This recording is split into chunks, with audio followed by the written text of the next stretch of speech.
kayoman.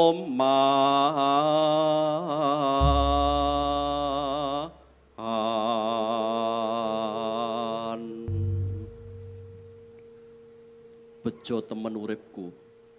Dene aku iki dilairake ora dadi jalma ingkang sudra. Nanging aku lair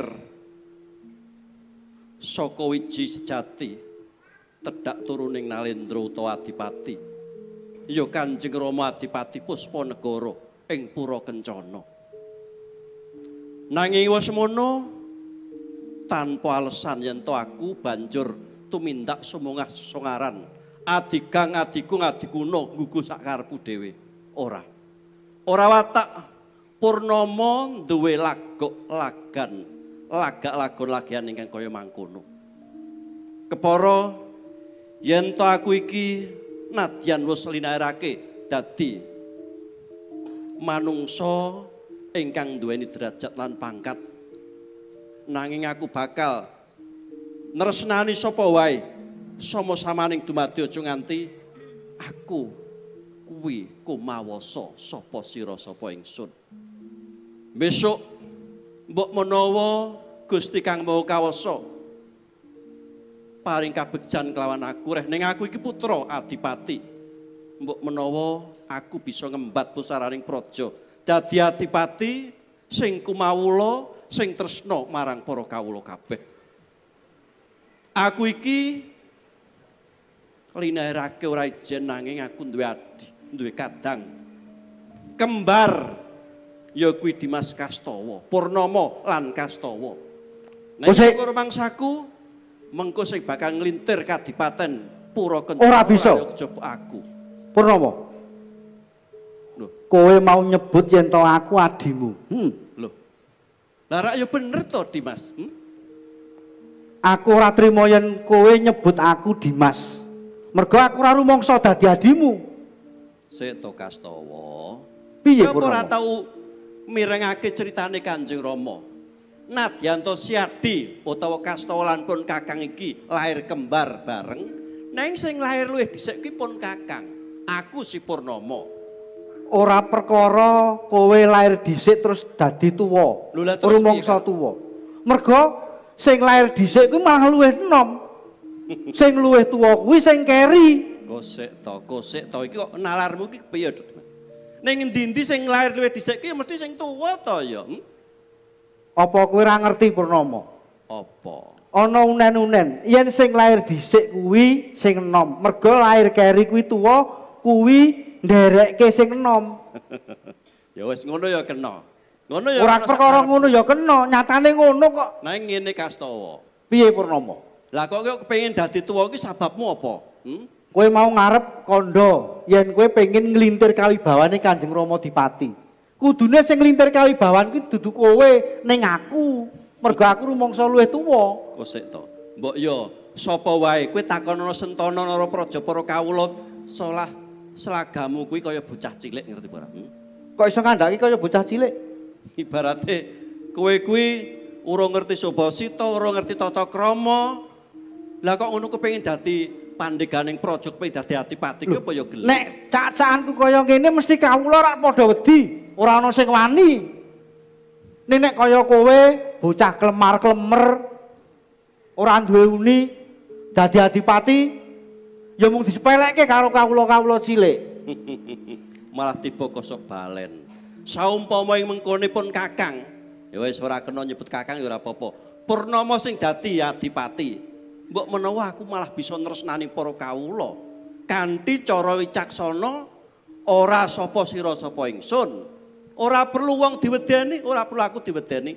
Neng kabeh kuwi padha sumuyut sumengkem marang aku. Lah nek kosok balen kowe, bocah urung ngerti apa-apa. Sinamu wae urung jangkep lho. Kowe iso kandhaen aku urung iso apa-apa. Ning nyatane kawula ing kadipaten kuwi ya akeh sing sumuyut marang aku. Padha wedi karo aku. Bola-bali sing mbok gedhokake mung wedine. Bakune ora ngono, yen kowe kepengin dadi Adipati, kowe kudu bisa malah mengku para kawula kanthi cara sing becik. Kancana tresna. Mergo aku rumangsa luwih tuwa. Ning babakan iki sing luwih tuwa kuwi Kastawa dudu Purnama. Purnama luwih tuwa. Kastawa. Purnama. Kastawa. Kastawa. Iki ngomong ngono lho. Iki bocah lur padha padudon iki. Enceng-encengan ora karu-karuan. Kastawa Purnama. Jauh dalem Rama. Niku ajar-ajar sampean. Lho, malah nutuh wong tuwa. Malah ramane disengeni. Aku ki ora ngerti apa-apa kok. Pun Rama ki saka kadohan mirsani nggonmu mau sak pejagong. Rasane pun Rama ki ayem. Liring ngono sliramu sakloron kuwi bisa kanggo tepa tulodo kabeh para warga yen to putra Adipati mono pancene dadi tepa tuladan. Nggih, menika. Ora kok njur ana padudon suk-sukan enceng-encengan ruket nganti ngene iki. Lah inggih menika putra dalem pun Kastawa menika lho Rama. Kula menawa babar pisan mboten ndisiki menawa mboten. Atos-atos menika lan Kastawa menika nyatanipun piyambakipun ingkang rumiyin. Ora disine kowe jalani perkara kok Purnama. Perkara sing Janjane iki endi? apa? Kandhane sing luwih tuwa ki aku dudu kowe. Ku coba Aku. sing lahir dhisik ki sapa aku apa kowe? Aku ngiringke sing luwih dhisik. Lho, Kosik to kosik. Iki mau jane rebutan apa? Yen bondo donya iso didum sing adil. Ning kok sajake kok ora pati cetha sing ngaten lho direbut. Rama. Parang matur. Piye? Kula menika minangka jering putra dalem. Iya. Rak inggih gadah panjangka. Mesti Kula ngono. menika namung udarasa piyambak rembakan kalian jasad kula menika kados pundi ing tembenipun ing mangkenipun Rama. Reh ning kula rumasi minangka putra dalem Kanjeng Rama Adipati Puspanegara. Pramila menawi wonten kabegjaning manah kula, jiwa raga kula mestipun mangke ingkang nglintir kadipaten ora kula to Rama. Lah, niku. nggih mangsa lho Rama menika nun pangapunten Rama. Mongko nek nglintir kadipaten dados adipati menika rak kudunipun kedahipun ingkang langkung tuwa. Rak ngaten. Iya. Lah kula kalih Purnama menika tuwa kula to Rama. Aku ki nggagas kowe wong loro kok malah dadi melu bingung. Lah kok malah bingung bingung? lho Kang Mas. Cobi Iki- sak menika miterang ibu rumiyin ingkang lair. Rumiyin rak kula to Ibu. Kosik, Kula kosik. nate Yen- paring dawuh. Yen bab perkara kuwi ya takono bapakmu to wong sing ngerti ki ya ramamu lho wong sing pas nunggone lahiran ki ramamu lho Aku ki Nger. mbiyen ki leh ku gawe ngono karepe ndhisik ngono ki ra mudeng kok. Ah Kang Mas kok ngaten lho. Kok iso ra mudeng? Lah mbuh ngerti-ngerti ya ngono kok mbokmu iki lho. Lah kedahipun Ibumu iki. panjenengan saged nemtokaken oh sing tuwa ki Kastawa, sing enom kuwi Purnama. Rak ngoten lho. Ah, sing tuwa niku Purnama, sing enom Kastawa. Kosik to Lho, kosik. gitu. Rikala kowe kuwi lahir, aku ki lagi nyedak ibumu, ngono ngerti-ngerti ki mak piuk neng raiku. Menapa Kok nggih menapa dadak maksud menika menapa to Rama? diomongke. Aku ora ngerti kok ana banyu neng rai aku njut nyingkir. Sirku ya nyedak, wong ibumu ki nganggo sambat-sambat, bareng tak cedhaki, tak gujengi tanganku dicokot. Lho, rak ya kurang gawean to iki. Apa nggih to? Lho, napa nggih kowe iki ya lali. Lah wong kon kulon kajeng lairke we rasane alhalau mules, ora etok ngeden sik. Lah kepiye kowe sarep metu kok ora etok ngeden? Lah iki kepiye kula nggih ngoten to. Aku ngerti nek biyen ki Kan ngertos menawi kula kan garpin niku kembar. Nggih to, lajeng kan sampeyan niku kula kan nenggani mengke Kang brojol dhisik niku Kang pundi? Lah, kuwi sirku ki arep tak betot yoan. Lah iya Sik kaya wit pohong wae dibethot. Lah ibumu terus mancal Lah aku lajeng ingkang medal ya. Heh? Ingkang medal dhisik Kang sinten? Ingkang medarin kula. Lah nggih to Rama. Nggih. Aku ya lali. Lah Loh. pripun to? Apa ngene? Jenengan Nek kira-kira niku kok- padha rebutan gawe neh ngono piye? Lho. Lah nggih Lah, kok jenengan terus niku gawe neh? nggih sarujuk. Angelanginipun nemtokaken kok malah gawe meneh. Lah timbangane wong loro denceng-encengan ku ya Wong wong loro rebutan ora aku sing cilik ngono, cilik-cilikane ya. Anu mawon setri mawon mboten rewel ngaten iki. Nek wedok ki ngiwa apa nengen to nek wis Kados sing anu kurep. Oh, iki ibumu senengane kuwi terus Alah. Jane niku kula ya ora pati percaya. piye? Upamane sing tuwa ki Purnama utawa Kastawa, ning ya ora pati percaya kula niku. Kok ora percaya jadi Ditonton saka dedeke niku lho. Kanjeng Rama dhuwur ya cendhek. ngece. Ibu nggih ngoten. Lah kula kalih Purnama iki lho dedeke dhuwur terus aku karo Purnama ki turun sapa? Piye nek ngene iki? Aja ngono Ayo. to, nggih. Lah aja ngono pripun kok. Lah engko yen ramamu ki terus dadi curiga karo Kanjeng Ibu lho. Kok ya bener ya Ningo. Lho Anake kok bener iki kowe kuwi sing ngakoni kok. Mongko Purnama irunge bangir. Lah niki Mlentrung. Ora, tegese kuwi blongkang lah. semende. Kang Mas kok nggih pesek to? Lah nika kok saged mancung-mancung to Kang Coba, Mas? coba kira-kira nek iki pesekmu dithuk ning ngono sik endi sik sing nuthuk? Guzu. Kok saged to? Nyidame napa to Rin? Kuwi rikala wis lair, ya to? Arak sirahe dhisik. Lah bareng leh ku nulungi njut sikile tak gantung. Dadi tak jantur ngono saben esuk, lah terus dadi luwih gedhe. Luwih dhuwur. Oh, ngaten. Dadi kira-kira ki Tonggen gara rasa Lho, kuwi aja rebutan dibriyo tuwa, ngono lho. rasa rebutan. Kastawa ki sak karepmu dhewe kok. Nah, Aku ya Ora mung percaya genahke. niki bapak ibu dhewe iki piye to kowe iki? Aku ki ya mung genahke kok. Ya genah Tongger, lah banjur anake sapa no lho. Tegese sing tuwa kula to. Lah Sing tuwa kuwi. ki aku. iki meneh. Pripun iki Kang Mas? Ora to. Mbok ya kowe wong enom ki manut karo wong tuwa ngono piye to? Pisan iki wae ngaku nom ngono lho. Ora iso. Aja rebutan tuwa. Tuwa ki ngenteni metune nyawa ngono. Lah, Sepuh. Asepe apuh. Ngerti to? Nah, Nggih. nek Nah, kowe iki rebutan menika tuwa sing benten tuwa aku to. lho ki lho masamu. Benten Rama menika menawi sinten ingkang sepuh ingkang tuwa menika ing badhe gumantos adipati Nglintir kalenggahan keprabon. Mboten ngenteni Kok metune kencana. nyawa. Wong sik enom sik Joko Ting-ting jare. Metune nyawa. Iya. Aku ki percaya dieling-eling riyen ingkang medal dhisik ingkang pundi? apa nganu? Apa dilebokne neh ngono-ngono kira-kira piye? Lah ki mboten sedeng to Kok Kang Mas niku gampang? kok nggih dagelan lho. Kok maksudnya dilebokke? ora sedeng kuwi mau?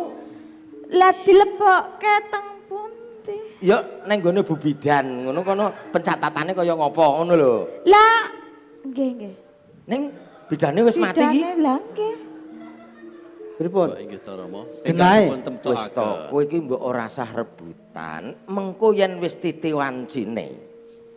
Jeneng sira bisa nglintir keprabon nglenggah ing dampar pura kencana, awit berkaing Gusti Kang Akarya Jagat mesti ana dalan. Nggih leres. Iki padha regejekan Wonten dalan ning kula pengen ngertos. Piye? Om besuke sing dadi adipati kuwi sing genteni Kastawa. Lah. Purnama. Kastawa. Purnama. Kastawa. Kowe ora mesakne bapakmu nek ngene. Alah, sampun. Sing marahi brindilingi ngene iki ya mung kowe iki wong loro iki lho. Nganti entek ngene iki kok gagas anak loro do padu ngono iki lho. Kok kula sing ajeng dianu niku pripun? Lah pancen namenipun anak kembar ing ngaten menika to Rama. Riyen nyuwune kembar, bareng kembar sakniki bingung. Sirku ki ya ndang wis ngono ning kira-kira Lah Lah wis loro. pripun? marah geger ya mila ndang Gak wis nah. menawa dipun temtokaken ingkang gumanti adipati menika kula napa Purnama ngaten mawon. Kastawa napa kula? Lho. Sing gumanti adipati. wis. Yen kowe bocah loro ora kena dikandani wong tuwa. Kira-kira kowe duwe kekarepan sing merengkang karo Rama. Terus pundi to Rama menika? Wong kantum temtokaken menika ing dados mangke kula napa kula ngaten mengko angel to Rama. Ora.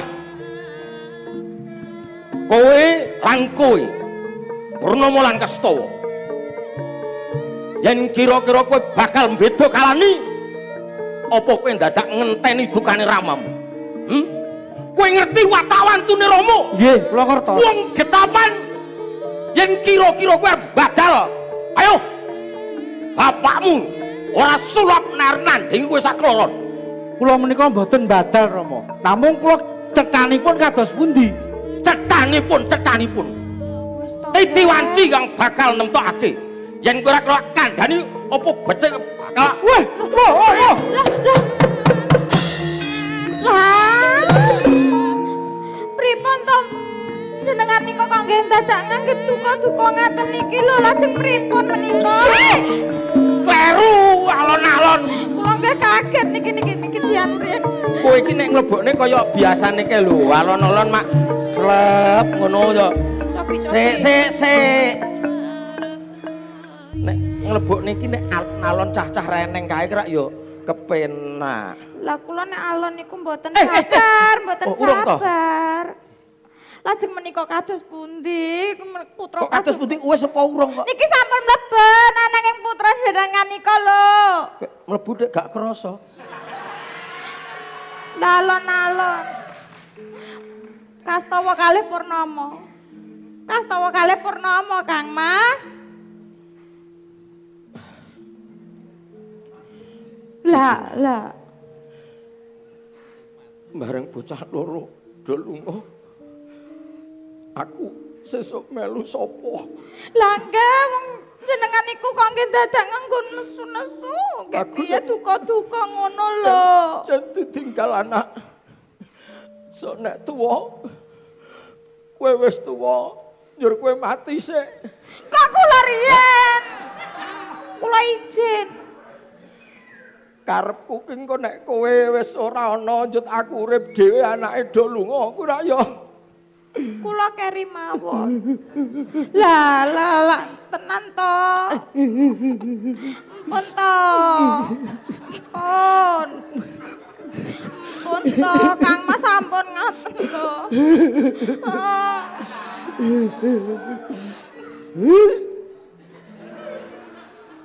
Mangsa aku ki bareng anake ra enek kok le Kesempatan. kaya kelingan jaman. Pripun nika purnama kalih kastawa Kang Mas? Anakku. Oh. Purnomo. Kastawa.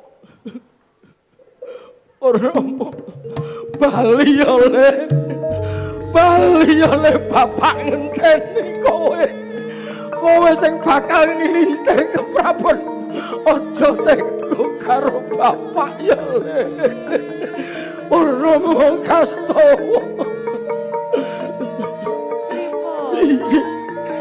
Kowe nang omah wae. Kula mboten angsal nderek. Bali yo. Aku tak goleki anakku. Menawi dereng kepanggih kastawa kalih purnama ampun kondur lho. Nggih diupadi ngantos ketemu nggih. Iya. Ning aku sangune renggawa. Rokokku keri. Mboten sang rokok. Ora ento. Mboten angsal. Iya, kok bako sing arek tuku sapa? Atos-atos nggih. Selak adoh tak tututane. Lah. Piye to ger. Kok dadi piye? Rene bocah loro ya sepi omahe gek kepiye?